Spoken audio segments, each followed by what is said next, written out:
The massive alien warship appeared suddenly in Earth's orbit, its dark metal hull blocking out the stars. The ship's design was unlike anything humans had ever seen, all sharp angles and threatening spikes. Its arrival marked humanity's first contact with an advanced alien civilization, but not in the way anyone had hoped. Captain James Walker stood at the United Nations Command Center, watching the main screen with steely eyes as the alien transmission began playing. The creature that appeared was tall and insectoid, with multiple compound eyes and mandibles that clicked as it spoke in perfectly translated English. "Humans of Earth," the alien commander's voice resonated through the speakers. "I am Supreme Commander Drix of the Galactic Concordat. Your species has been observed and judged unworthy of joining galactic civilization. You are violent, unpredictable, and your technology is primitive. Submit to our rule now, or face extinction." The room fell silent. But then, something unexpected happened. Captain Walker started laughing. It began as a quiet chuckle and grew into full-blown laughter. Other military officers and diplomats in the room joined in, their combined laughter echoing off the walls. The alien commander's compound eyes twitched in what appeared to be confusion. "You dare mock us? We have destroyed civilizations far more advanced than yours." "I'm sorry," Walker said, wiping tears from his eyes. "It's just, do you have any idea how many times humans have faced threats like this? Not from aliens, obviously, but from each other. Throughout our history, every empire that's tried to subjugate others has failed. Every tyrant who's threatened extinction has fallen."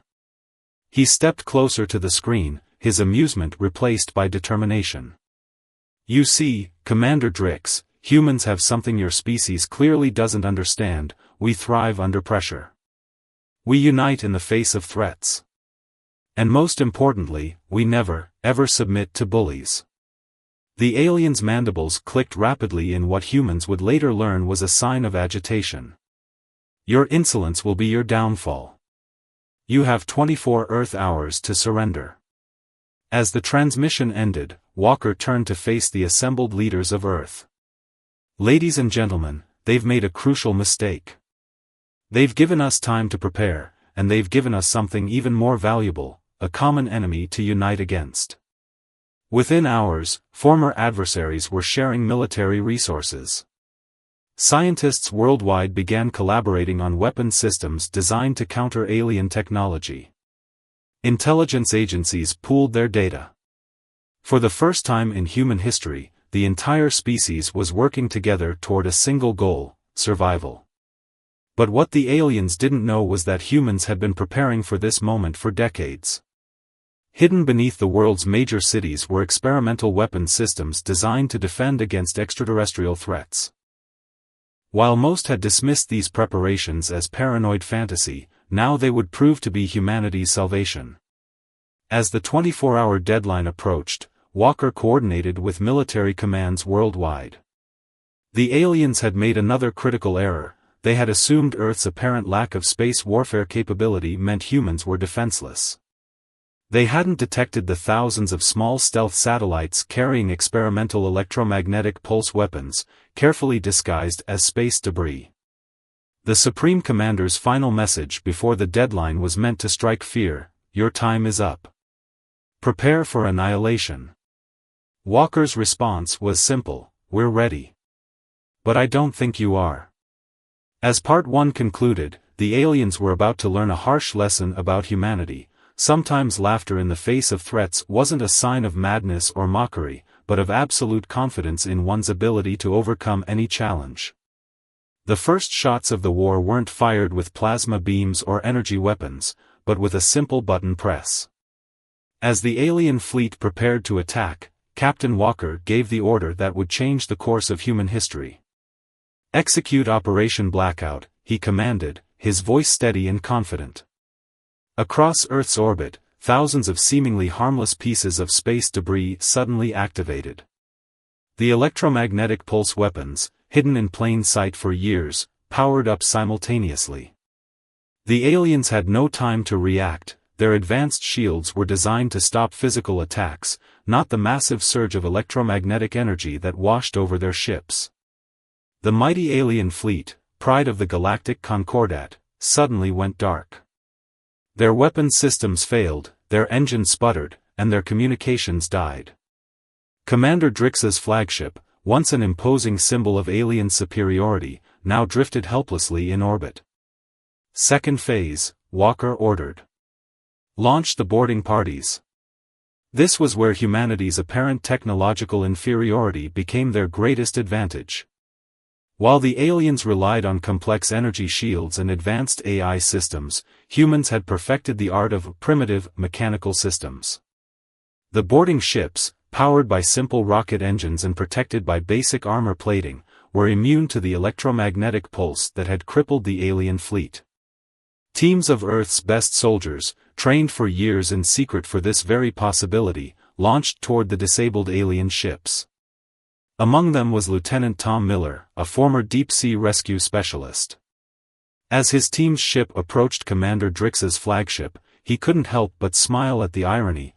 All those jokes about humans being primitive were about to backfire spectacularly. Remember, Miller told his team over the radio, they think we're savages. Let's show them just how savage humanity can be when protecting our home. The boarding was almost too easy. The alien ship's mechanical doors, designed to be fail-safe, automatically opened when their electronic systems failed. The aliens, used to fighting with advanced weapons, found themselves facing humans armed with primitive, but perfectly functional projectile weapons. Commander Drix watched in horror from his bridge as reports came in from across his fleet. Humans were systematically taking control of ship after ship, using nothing more complex than basic tools and weapons. His mighty armada, capable of destroying entire civilizations, was being defeated by what he had dismissed as primitive technology. How? He demanded when Walker's forces finally reached the bridge. Your species is centuries behind us in development. Walker stepped forward, that same amused smile on his face from their first encounter. That's where you made your mistake, Commander. You assumed technological advancement only moves in one direction. While you were building bigger energy weapons, we were perfecting mechanical backups. While you were making your ships more automated, we were training our people to function without automation. He gestured to the disabled systems around them. You built a house of cards, Commander. Beautiful, advanced, but easily toppled. We built redundancies, backups, and most importantly, we never forgot the basics of warfare.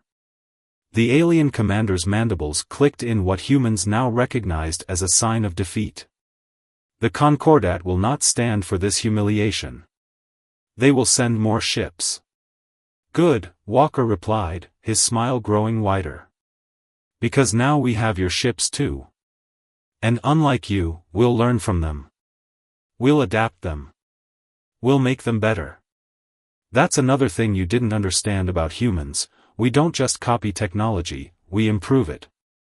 As Earth's forces secured the alien fleet, a message was broadcast to every corner of the galaxy. It showed humans laughing in the face of extinction, then systematically dismantling what was supposed to be a superior force. The message was clear, humanity would not be underestimated again. But this was just the beginning. The galaxy was about to learn that humans were far more dangerous than anyone had imagined, and their laughter in the face of threats wasn't madness, it was a warning. The captured alien flagship revealed secrets that made Earth's leaders both laugh and worry. As human engineers studied the ship's database, they discovered something remarkable: the Galactic Concordat's assessment of humanity had been comically wrong. They thought our nuclear weapons were our most advanced technology, Dr. Alice Reed explained during the emergency council meeting. The lead scientist's eyes sparkled with amusement as she displayed the alien intelligence reports. They completely missed our quantum computing advances, our AI development, and most importantly, our biological engineering capabilities. Captain Walker, now promoted to admiral after the successful defense of Earth, leaned forward in his chair. So they didn't just underestimate our military capabilities, they underestimated everything about us? Exactly, Dr. Reed replied. But here's where it gets interesting. The Concordat has been watching Earth for over a century, but they've been watching us selectively. They focused on our wars, our conflicts, our visible weapons. They ignored our art, our music, our literature, our scientific journals. They saw our capacity for violence but missed our capacity for innovation. Lieutenant Miller, who had led the successful boarding of the alien flagship, spoke up. That explains their shock when we adapted their technology so quickly. They thought we were just violent primitives. The room fell silent as Dr. Reed pulled up the next set of data. There's more. The Concordat isn't just an alliance of alien species, it's a hierarchy based on technological advancement. And according to their own metrics, if they had measured all of our capabilities correctly, humans would rank in the top tier. Admiral Walker's laughter echoed through the room. No wonder they wanted to stop us before we reached space. We're not primitive, we're a threat to their power structure. But the revelations didn't stop there. As human scientists delved deeper into the alien databases, they found evidence of other species who had been subjugated or destroyed by the Concordat, species that might have become allies if given the chance. Look at this, Dr. Reed pointed to a star map. These red markers indicate civilizations the Concordat deemed too dangerous to exist. Most of them were destroyed because they developed technology in unexpected ways, just like us. Admiral Walker's expression hardened. They're not peacekeepers. They're gatekeepers, preventing any species that thinks differently from joining galactic civilization. The implications were clear. Humanity's victory over the initial invasion fleet wasn't just about defending Earth, it was about challenging the entire galactic order. The Concordat had built its power on predictability and control, but humans were anything but predictable. We need to prepare, Miller said, studying the tactical displays. The next fleet they send won't underestimate us. They'll come with everything they have. Good, Walker replied, that familiar confident smile returning to his face. Because now we have something they don't expect, a moral purpose. We're not just fighting for ourselves anymore. We're fighting for every species they've suppressed or destroyed. Dr. Reed's next revelation caused even more laughter in the council chamber. According to their records, the Concordat has never encountered a species that developed the internet before achieving faster-than-light travel. They consider our global information network primitive because it's ground-based rather than quantum-linked. So they don't understand that we've been preparing for alien invasions through science fiction for centuries? Miller asked, grinning. That we've already thought of and planned for countless invasion scenarios? Exactly, Dr. Reed confirmed. Our creativity, our ability to imagine and prepare for the unknown, it's completely outside their experience. As the meeting concluded, Admiral Walker addressed the council. Ladies and gentlemen, we're not just fighting for Earth anymore. We're fighting to change the galaxy. The Concordat thought they were containing a primitive species. Instead, they've awakened a force that will reshape their entire power structure. The laughter that had started with a single captain facing down an alien threat had become humanity's battle cry. The galaxy had tried to make humans submit through fear, but they had forgotten one crucial detail: humans had been imagining and preparing for this fight long before the aliens ever arrived. 3 weeks after capturing the alien fleet, humanity did something that shocked the Galactic Concordat. They broadcast a message to every suppressed civilization they had found in the alien database. The message was simple, sent in multiple formats to ensure it could be decoded. Want to laugh with us? Admiral Walker stood on the bridge of the retrofitted alien flagship, now renamed Humanity's Hope, watching as responses began pouring in. The ship's quantum communications array, modified by Earth's engineers, was picking up signals from dozens of civilizations thought to be under complete Concordat control. They're all responding with the same emotion, Lieutenant Miller reported, studying the incoming transmissions. Relief. They've been waiting for someone to challenge the Concordat's authority. Dr. Reed, who had become Earth's leading expert on alien psychology, nodded in agreement. The Concordat's biggest mistake wasn't just underestimating our technology, it was failing to understand human nature. We're not just fighting their oppression, we're offering something they never did: partnership. The first alliance was formed with the Meridians, a species the Concordat had relegated to mining operations because their crystalline technology was deemed primitive. Within days, Earth engineers were working with Meridian crystal experts to create hybrid weapons that combined human ingenuity with Meridian precision. "Look at this," Dr. Reed said, displaying a holographic map of known space. "Every civilization marked in green has agreed to join our alliance." The Concordat's control was based on fear and isolation. Once we showed them they weren't alone, their power began crumbling. But the Concordat wasn't going to accept this challenge quietly. Long-range sensors detected a massive fleet assembling at the edge of the solar system. This time, they weren't coming with just one battle group, they were bringing an armada. Admiral Walker's response surprised everyone. He ordered the Allied forces to initiate Operation Circus. The plan was so ridiculous that even some human officers questioned it, until they remembered that being unpredictable was humanity's greatest strength.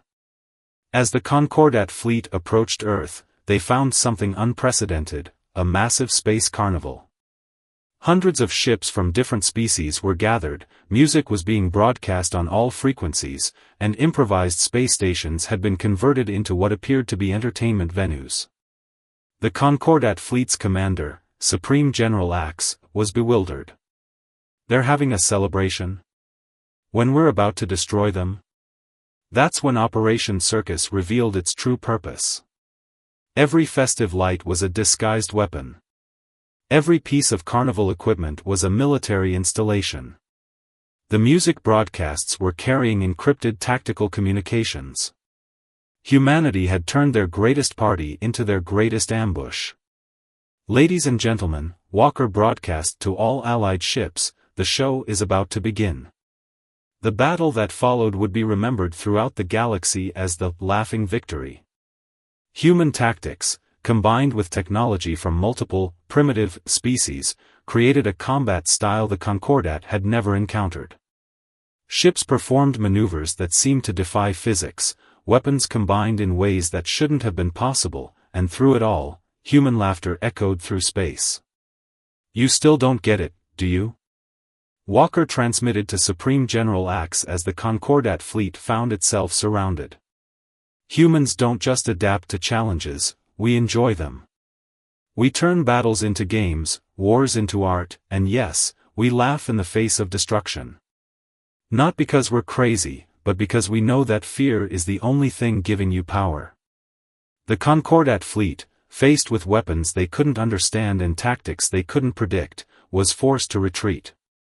But this wasn't just a military victory, it was a philosophical one. The galaxy watched as humanity proved that creativity, cooperation, and courage were more powerful than fear and control. As the Allied forces celebrated their victory, Dr. Reed made an observation that would become famous throughout the galaxy: the Concordat thought they were dealing with primitive warriors. Instead, they got party planners with a tactical genius streak. The aftermath of the Laughing Victory brought unexpected consequences. As news spread through the galaxy, something unprecedented began happening. High-ranking members of the Concordat started defecting. They weren't just leaving their posts, they were seeking out human ships to surrender to, specifically requesting to learn how to laugh. Admiral Walker found himself hosting a peculiar meeting aboard humanity's Hope.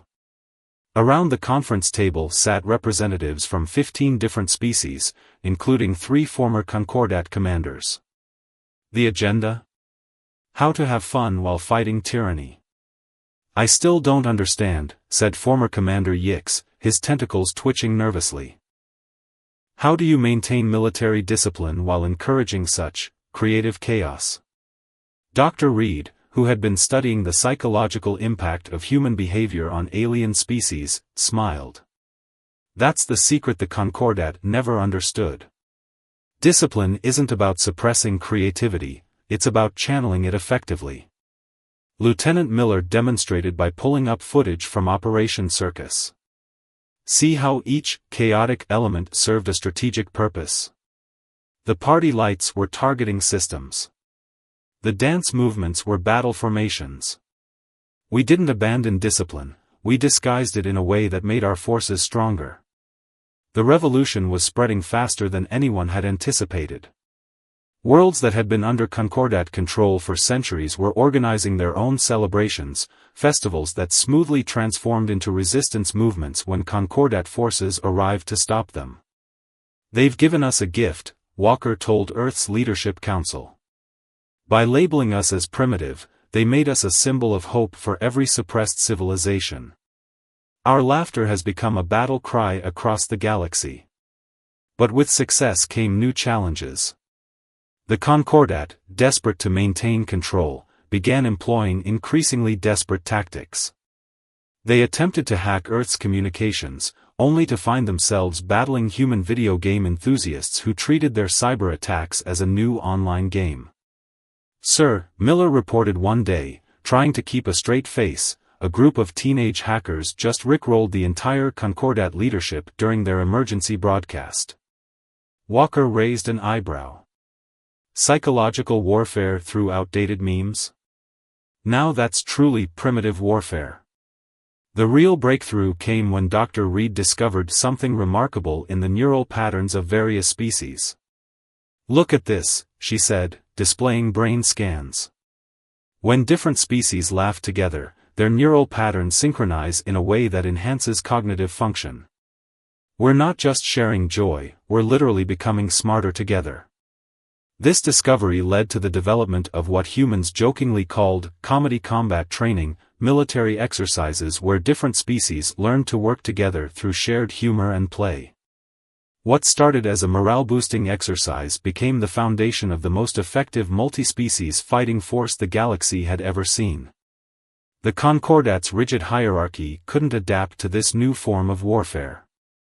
Their attempts to maintain control through fear became increasingly ineffective as more worlds joined what was now being called the Laughing Alliance.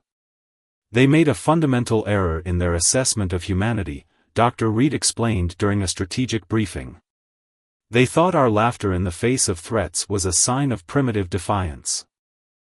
They never understood that it was actually the most advanced defense mechanism in the galaxy, one that builds bonds, reduces fear, and enhances problem-solving abilities. As the alliance grew, humanity's influence spread in unexpected ways. Alien cultures began incorporating human concepts like comedy clubs, improvisation workshops, and even stand-up comedy into their societies. The galaxy was transforming, not through force, but through shared joy and creativity. Admiral Walker, watching Earth's first intergalactic comedy festival being broadcast across thousands of worlds, reflected on how far they'd come. "We didn't just defeat their threats," he mused. "We changed the way the galaxy thinks about power." Turns out laughter really is the best medicine, and the best weapon. The Concordat's High Council gathered in their sacred chambers on their homeworld for the first time in 1,000 years. The situation had become dire enough to break their own protocols about meeting in person. Their empire, built over millennia, was crumbling because of a species that had mastered powered flight less than 2 centuries ago. "The humans have found our greatest weakness," announced High Counselor Rex, his crystalline form dimming with concern. "They've discovered that our power relies on isolation and fear. And they've weaponized the one thing we never thought could be a weapon, joy." Meanwhile, aboard humanity's Hope, Admiral Walker was reviewing the latest intelligence with his now diverse crew. The ship's command center had been modified to accommodate 15 different species, each bringing their own unique perspectives and abilities to the fight. "The Concordat's falling back to their homeworld," Lieutenant Miller reported, pointing to the tactical display. "They're abandoning outer systems faster than we can track them." Dr. Reed, who had just returned from studying ancient Concordat archives shared by defectors, had made a stunning discovery. Their entire society is built on the suppression of emotional expression, she explained. They believe that emotions make species vulnerable and unpredictable. That's why our laughter terrifies them, it's a show of strength they can't comprehend. The alliance had grown to include over 300 formerly suppressed civilizations. Each had brought their own form of creativity and innovation to the fight. The Meridians had developed crystal technology that could amplify human laughter into a weapon that disrupted Concordat shield frequencies.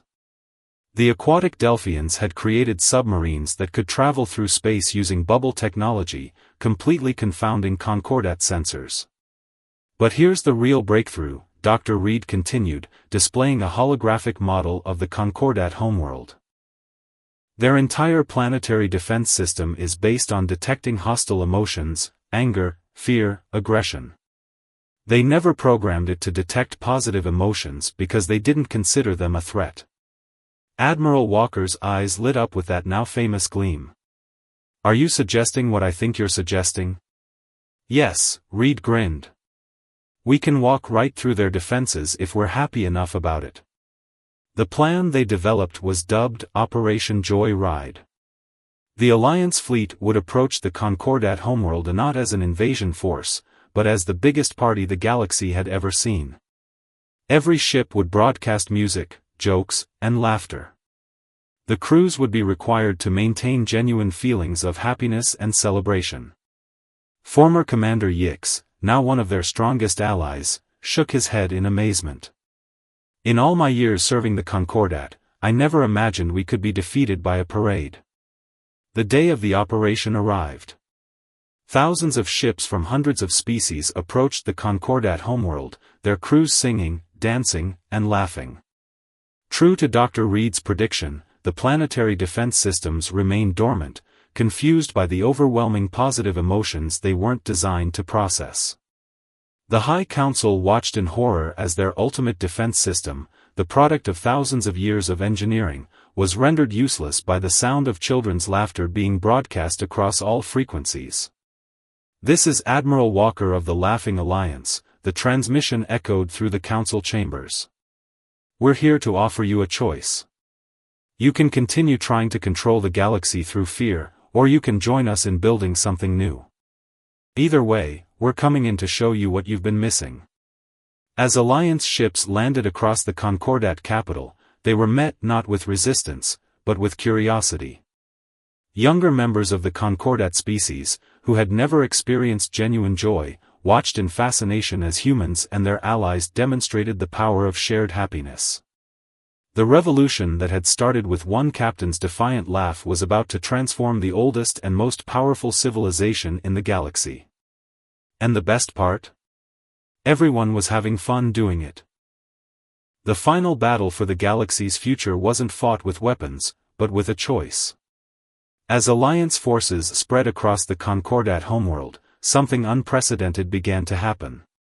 Young Concordat citizens, after their first exposure to genuine laughter, started experiencing emotions they had been taught were dangerous for thousands of years.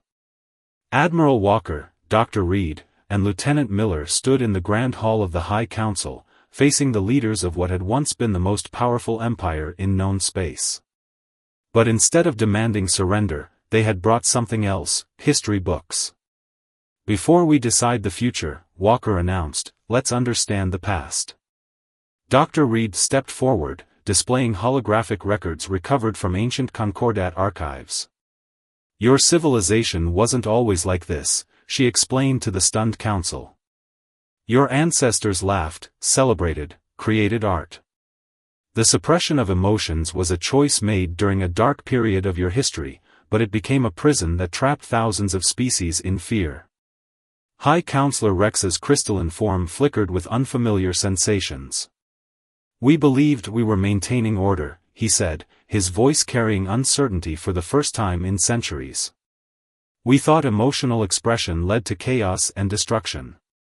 Instead," Miller added, "you created the very chaos you feared. Every suppressed species became a powder keg of restricted creativity and emotion. We humans didn't create this revolution, we just gave people permission to be themselves." Throughout the capital city, scenes of transformation played out. Concordat youth were learning to tell jokes from human children. Former enemies were sharing meals and stories. The rigid hierarchy that had maintained control for millennia was dissolving not through force, but through shared joy. Dr. Reed's team made another remarkable discovery in the Concordat's genetic archives. The species' emotional suppression hadn't just been cultural, it had been engineered into their biology over generations. But exposure to the combined laughter of multiple species was actually reversing these changes. Your bodies remember what it was like to feel joy, she explained to the council. You didn't eliminate emotions, you just buried them so deeply that you forgot they were there. The revolution's final victory came not from the admiral, but from a young Concordat child who walked into the council chamber during the negotiations. Looking at the serious faces of the ancient leaders, the child did something that hadn't been heard in the chamber for thousands of years. They giggled. The sound echoed through the hall, and something extraordinary happened. One by one, the council members began to laugh.